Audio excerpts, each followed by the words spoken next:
Welcome to this week's episode of LdnOnt TV here on Rogers TV. I am your host, Bronagh Morgan. This is the show where we talk about what you're talking about on social media with now that we're back together a little bit more, with your friends, with your family, with your neighbors here in London and Southwestern Ontario. Now, it is a provincial election year.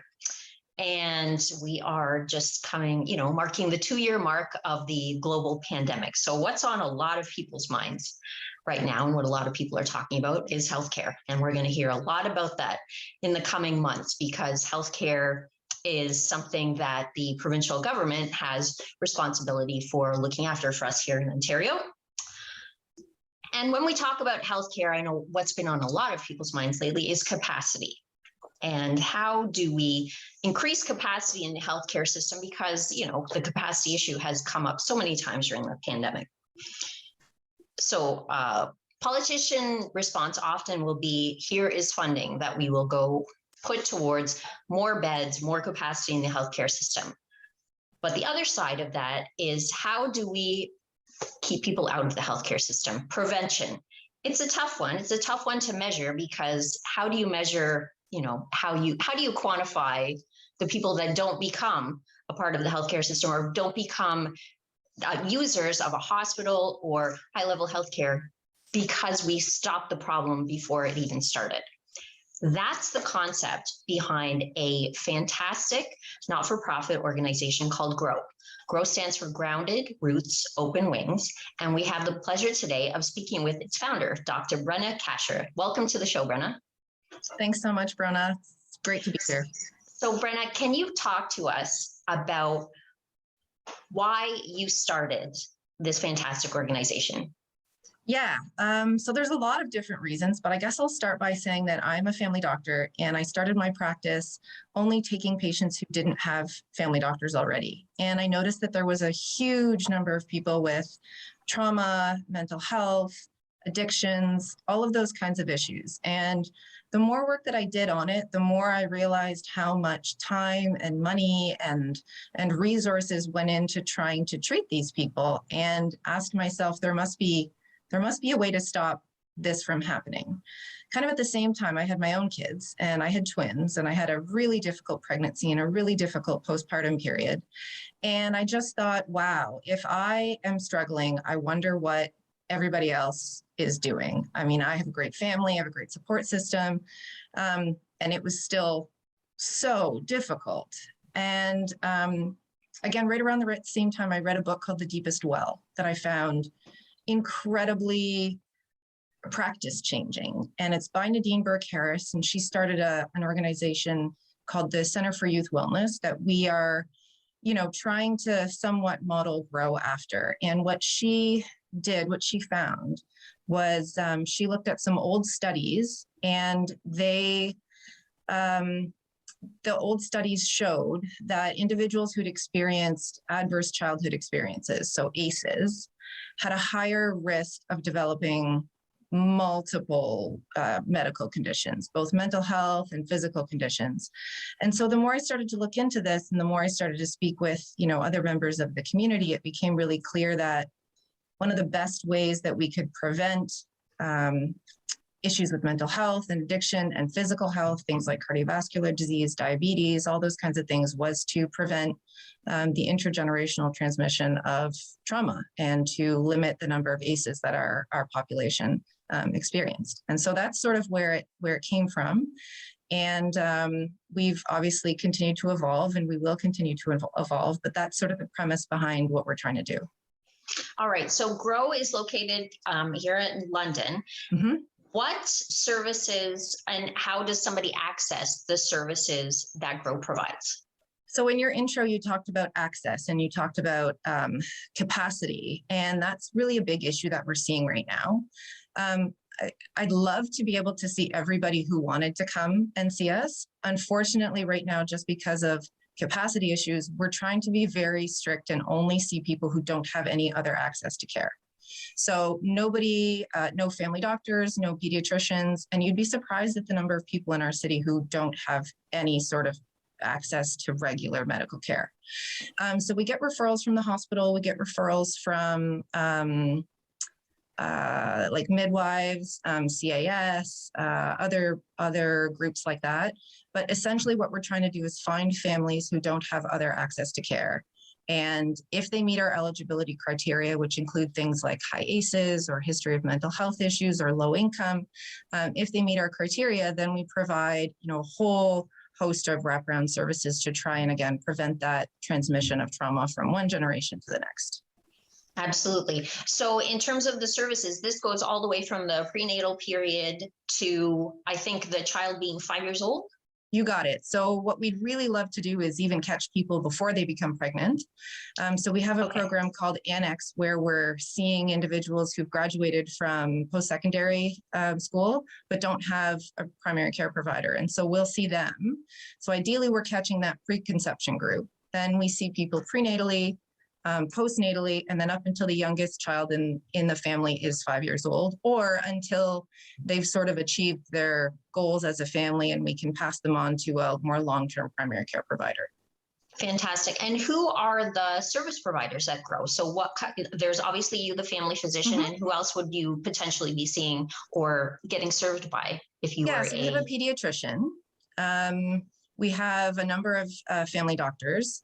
We have hopefully in the next 6 to 9 months, we'll be able to hire some allied health by achieving charity status designation.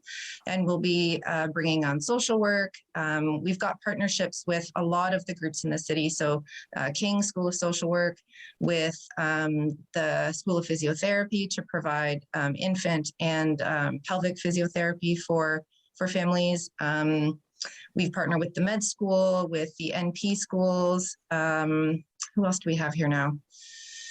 It's evolving all the time. So we're always open to any providers who want to learn more and who might want to join us. We've had 2 of our family doctors go on mat leave in the last couple of months, so we're a bit understaffed right now.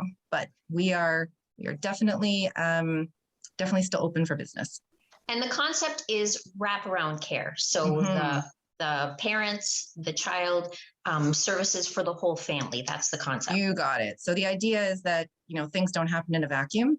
And let's say if an older sibling is struggling with mental health conditions, we know that's going to affect the health of the younger sibling. And so our goal is to really provide what we can for the whole family, mom, dad, brothers, sisters, and see how we can build on the Maslow's hierarchy. So, which I'm not sure if your viewers are familiar with, but it sort of goes along the lines that we need to have our basic needs covered before we can think about changing our behavior. So we need to have safe housing and food security and, good relationships before we can think about things like, psychotherapy or changing habits.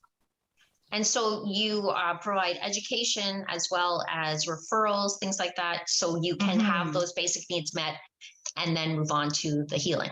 You got it. So we try and identify what the issues are up front so we can start working on them right away. We try to connect them with services in the community who might be able to help with different things. I mean, unfortunately, a lot of the even government services require a medical providers sign off or forms to be filled out. So we try and make sure that we get all those done. We look at all of the medical issues, the mental health issues, and also, trying to connect people to community, because that's one of the things we know that keeps people well. Fantastic. Love to talk a little bit more after the break, but we're going to have to take a break right now. Chatting with Dr. Bronagh, the founder of G.R.O.W. Here in London, fantastic organization that we want to find out more about. So please stay with us and we'll chat more after the break.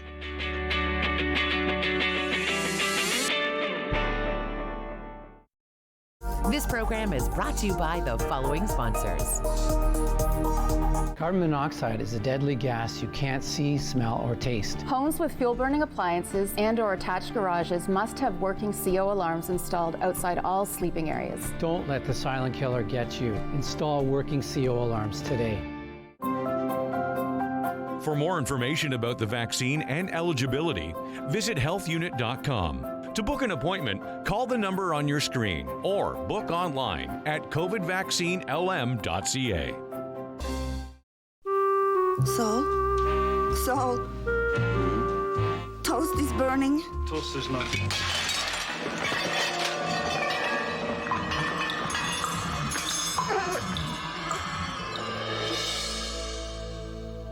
Every time she has a seizure, she smells something burning.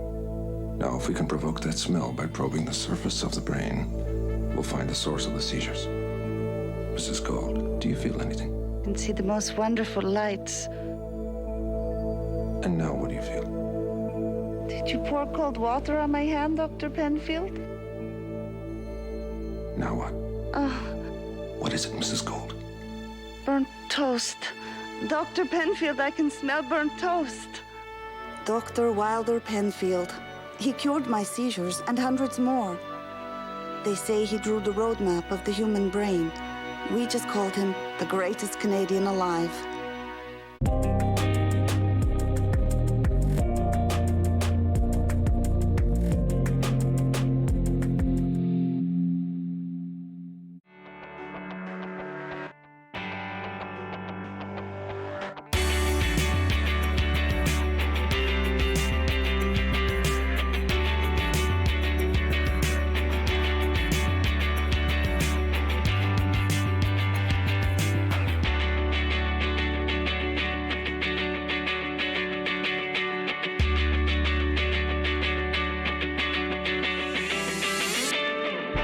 Welcome back to LdnOnt TV here on Rogers TV. I'm your host, Bronagh, and we've been talking to Dr. Bronagh. She's the founder and one of the primary care providers at G.R.O.W, Grounded Roots Open Wings, an organization that provides wraparound services to young families from the prenatal period all the way to young childhood to make sure that every issue is addressed. It's a prevention issue. It's a healthcare issue. Bronagh, can you talk to us a little bit about how, demand has increased during these last couple of years during the pandemic? Yeah, the pandemic has really thrown, I think, everybody through a loop. We've lost a lot of our social connections, which is, I think, what people are realizing is a big part of what keeps us well. We've lost our community and our sort of interactions with other humans. We've seen a huge increase in mental health, a huge increase in addictions, a huge increase in opioid overdoses, an increase in intimate partner violence and abuse. So all of these things contribute to mental health issues, physical health issues for families, not just in London, but sort of all over the place. Because of the remote, the ability to work remotely, we've also seen a huge influx of people from the GTA and from other regions moving into London. And so a lot of those people had primary care providers where they used to live, but they don't have any in London. And so we're seeing a lot of people who either can't or don't want to go back to wherever they were accessing care before and are now seeking care here. I guess to put it in perspective, we didn't have enough primary care providers to start with. And with a huge influx of new people looking for primary care, it's really starting to become a big problem. Absolutely. And so primary care is one aspect of what you provide, but maybe you could walk us through a little bit about what are the services that a young family could expect to receive at G.R.O.W? Like what's the process? Yeah, absolutely. So we're really focusing on trying to address or trying to work with parents who themselves have not had great childhoods. And what that means is that if they've experienced trauma in their childhood, their nervous systems are wired differently than people who haven't. For example, if your young child starts crying and you experienced trauma, you may be more likely to react quickly rather than taking the time to consider what the best next step might be. So there might be more yelling, there might be more sort of impulsive type reactions. We know that kids learn how to regulate their emotions through co-regulation, which is where parents are sort of there and help children to work through their feelings. But if parents themselves don't know how to do that, then they don't know how to teach their kids how to do that. And then you end up with more and more emotional dysregulation. So what we try and do at G.R.O.W is address. So first we talked about Maslow's hierarchy, right? We can't address anything until we know that people are safe, that they have enough food to eat, that they have a safe place to live, and that they have somebody who cares about them and they have a purpose. So once we've established that, then we need to work on, the next components of health, making sure they're getting enough sleep, making sure that they're, again, eating regularly and eating the right kinds of foods, not just anything. And then looking at how do we help them identify what they're feeling, maybe take a pause and consider how to react, how do we build coping skills, how do we help them ground, so that when they do respond to their kids, they respond in the way they want to, not just in the way they sort of impulsively respond. That's especially important in the first 3 to 6 months of life, where babies are so responsive to the emotions of their parents, where skin to skin is so important, and you really have the ability to set up your child's nervous system for success or not for success. So we really try and help parents learn how to be with their kids. It really sounds too like I don't know, as someone who's been a parent for the last 15 years, I'm sure you've heard of this thing called parental guilt.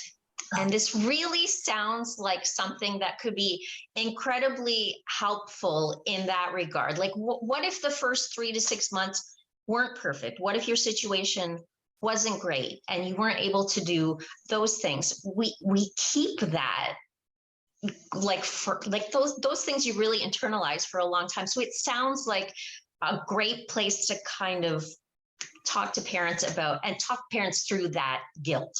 100%. And, kids are incredibly resilient and brains are incredibly plastic, meaning they can change and they can learn. And so, even if children haven't had the best, first couple of months, first couple of years, there is still a lot that we can do to help regulate that nervous system. And when we talk about stress, we talk about, healthy stress and toxic stress. And really the difference is, do they have somebody there to help them get through it or not? And we really want to help parents, caregivers learn how to be there to help kids and mitigate that toxic stress. Absolutely. Now, you've had, I think, a good bit of support, even though G.R.O.W has only been, I think, in existence formally for the last couple of years, from the community. So people donate clothes, they donate, I think, formula. What other ways can somebody like me or other people that are watching the show right now get involved to get behind what you're doing at G.R.O.W? Yeah, so we are a not-for-profit, so donations are always appreciated. Specifically, we do support quite a large number of families with access to formula, and with the Similac recall, that's been especially difficult for us because we lost a lot of our stock. So formula, diapers. We do receive a lot of donations of clothes that we have to sort through and categorize. So if anybody would like to volunteer to help us go through those and sort those, that would be amazing. There's going to be more opportunities if you follow us on social media, G.R.O.W.London on Facebook and Instagram. We'll be posting more opportunities soon. But, really one of the best things that people can do is just start talking about adverse childhood experiences, talking about mental health, talking about the importance of connection, reaching out for help if you're struggling with parenting of any sort or struggling with depression or anxiety, prenatally or postnatally. Ask your care provider, really get the word out that there is a lot that we can do to help the next generation not have some of these same medical and physical and mental health issues that we're currently experiencing. Absolutely. If anybody does want to get in touch, our email is info@prismahcc.ca. Feel free to send us an email with, anything. If you have something to donate or if you'd like to donate your time, that would be amazing. And like I said, follow us because we're going to have more opportunities coming up soon.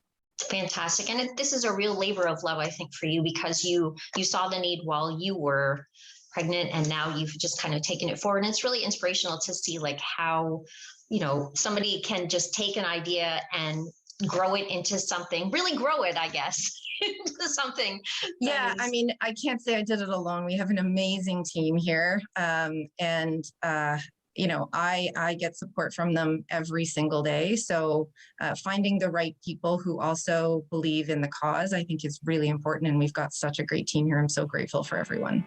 Yeah, I encourage people to check out the space, and it is a wonderful concept. And I really feel very optimistic that it's going to have a real impact on that capacity issue in the healthcare system going forward, which is, that's going to serve people at all ages of their life. So thank you so much for being with us, Bronagh. We're going to have to take another break, and we'll be back after this with a little bit more LdnOnt TV.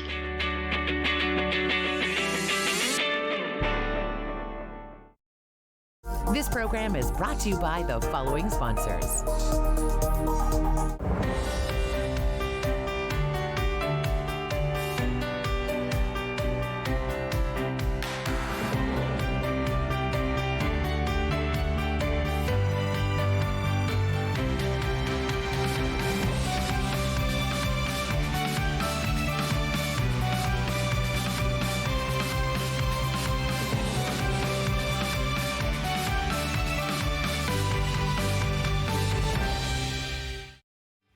Jeff from Chillin' and Grillin' with Jeff. We're back for season 3. We've had the opportunity to see some great backyards and have some great barbecue. Join us, Chillin' and Grillin' with Jeff.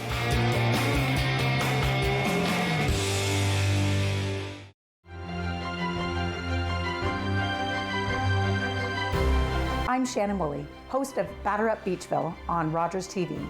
Join myself and Doug Harris as we learn more about the first recorded baseball game in Beachville.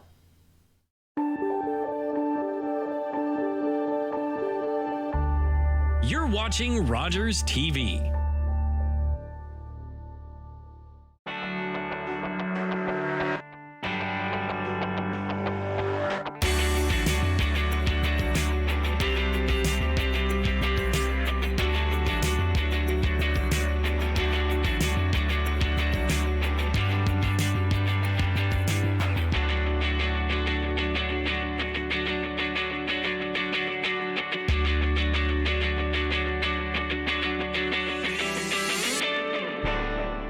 Welcome back to LdnOnt TV here on Rogers TV.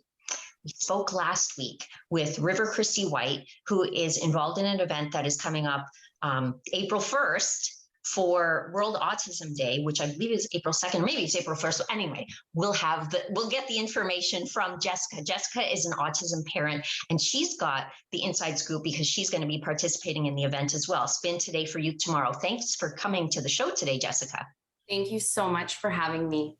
So River gave us a lot of great information about the event coming up. Can you tell us a little bit more? I think it's at Covent Garden Market. What are you going to be doing? Yes. So tomorrow I will be spinning for 50,000 seconds. And the significance of that is I'll be spinning a second for each child on the current Autism Ontario wait list, waiting for therapy. So that equivalates to over 13 hours. So I will be at the market spinning for 13 hours in representation of them. So spinning for you spinning will be, I'll be on a stationary bike. And we're going to have 4 bikes out there. And I have 3 of my bestest friends who don't have children on the spectrum, but are going to be there supporting me and all the other children in the province who are currently waiting for therapy. So raising awareness, raising money. So we're doing both. We're raising awareness. We're also raising money for the OAC, the Ontario Autism Coalition. So all the donations will be going to them. So yeah, if anybody wants to sponsor me, you can reach out on social media. Yeah. So that is a long time to be spinning. Yes. So if anybody wants to come down, hop on a bike, give me some reprieve. I've never spun for 13 hours before, so we'll see how it goes.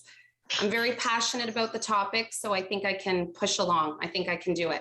Absolutely. And you've been involved with the Autism Coalition for a long time now, doing advocacy work because it's personal for you. Yes. So my little guy was diagnosed at 2.5. And after his diagnosis, I realized that the wait list would be 4 to 5 years to receive therapy and support. So at that time, it was 20,000 kids on the wait list. And fast forward 5 years later, there's 53,000 children on the wait list. So it's getting worse, and it's just not acceptable. These children deserve therapy just like everybody else. And Absolutely. we need to start the conversation, and we need to bring change. Absolutely. So for our viewers who would like to help with that advocacy work, what can you suggest? Call your MP, call your MPP. What should we do? Exactly that. Call your MPPs, air your grievances, and I mean, at the very least, just start the conversation.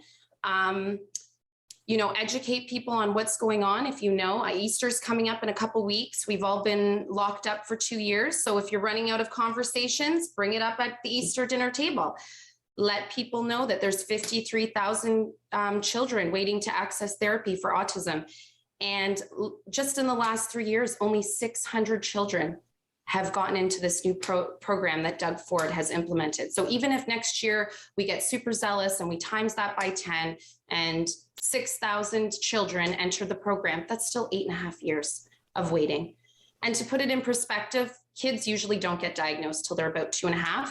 So, I mean, you're looking at 11, 12 before you receive therapy, and that's just not acceptable.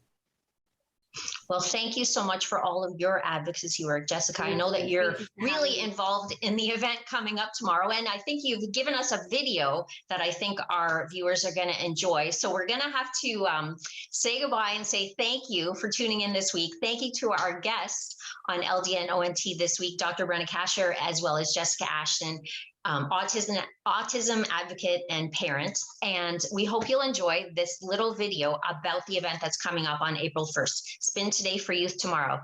Enjoy.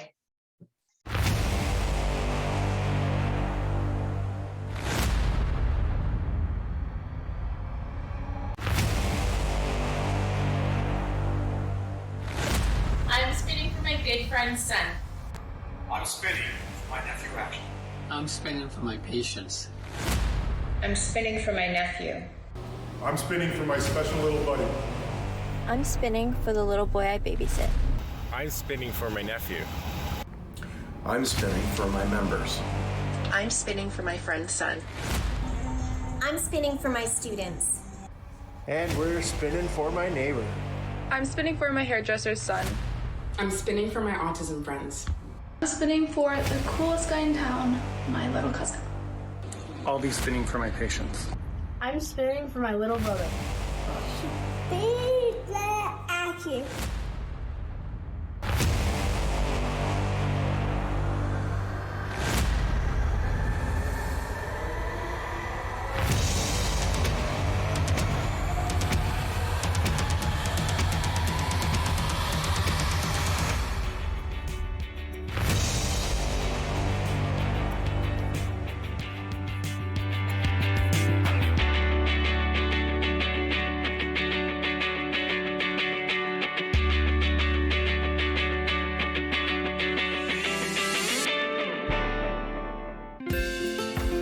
Call the Rogers TV viewer response line, email us, or connect with us on social media.